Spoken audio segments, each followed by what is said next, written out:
At this point, Speed is like, listen, Manny, you're probably gonna beat me, but if you're really so good, I want you to beat me with this guy. Well, yeah, how are you gonna do that? How are you gonna checkmate this king with this pawn? Like, they're on opposite ends of the board. How will you possibly do that? Now, one hack is that I guess you could promote the pawn to a queen, although it's not a pawn anymore. So you're gonna have to bring the king to this side of the board by clearing everything and then check it. That's not easy. So queen e6 check, king goes up, and Manny now begins taking a bunch of pieces.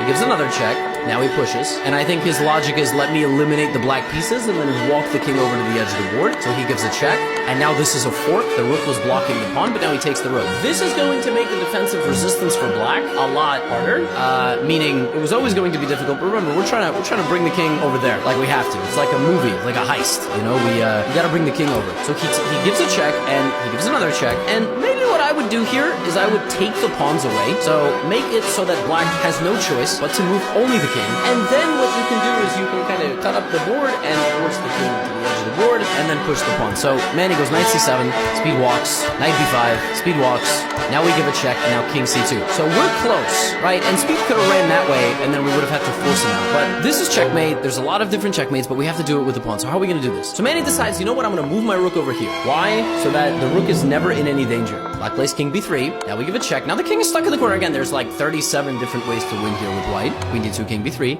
And now we force the king out, and Manny decides I'm going to grab a pawn. Only thing Manny has to worry about here is stalemate. Stalemate being you surround the king, but it can't move. And there's no legal moves, and the game ends in a draw for some reason. With g5, Speed moving the only thing he can move. Manny brings his king, g4. I think he's still kind of trying to figure this out, Manny. He's like, how am I going to do this? How am I going to run the king to the corner? Almost like solving a Rubik's Cube, if you will. He's trying to give away his knight, and he does. And Speed takes the knight, because you're in check, you might as well take the knight. Queen before king a6. And now Manny comes up with something very clever. Basically, he's like, okay, I need to checkmate with the pawn. How am I going to do that? Because if I just walk the king back, pawn is never attacking the king. It's just going to stand there. So here he realizes, I think I want my king on that square so that my pawn can checkmate him. But then the king is going to run to the corner, and the brain starts turning. The gears start going, and he comes up with this very smart idea. He leaves the king stranded here, right? So he stops black from advancing. He calculates very correctly. I need to get this pawn to a7, and I need to make sure the king is stuck. So watch this. He brings the king in front of the queen,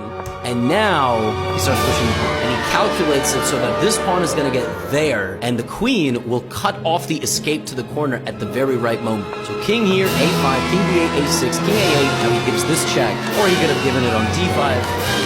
Checkmate Speed with the pawn that Speed told him to checkmate with. That's pretty clever.